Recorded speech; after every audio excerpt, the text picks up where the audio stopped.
Hello అండి అందరికీ. చూస్తున్నారు కదండి, ఇక్కడ మేము హల్దీ ఫంక్షన్కి వెళ్ళాము. హల్దీ ఫంక్షన్ ఎవరిదో కాదండి, మా హస్బెండ్ వాళ్ళ ఫ్రెండ్ది.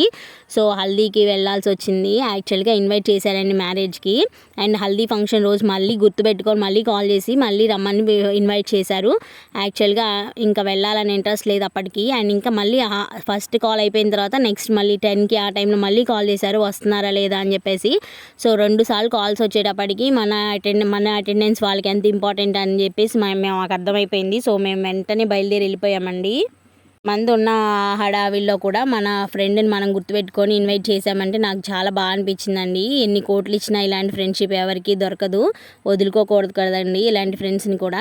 మేము వెంటనే వెళ్ళిపోయాము. అండ్ ఇంకా ఆ రోజే హల్దీ ఫంక్షన్ చూసుకొని ఈవినింగ్ మళ్ళీ పిల్లల్ని తీసుకొని సంగీత్కి వెళ్ళామండి. Next day marriage and next డేకి రిసెప్షన్, అన్ని ఫంక్షన్స్ అటెండ్ అయ్యామండి.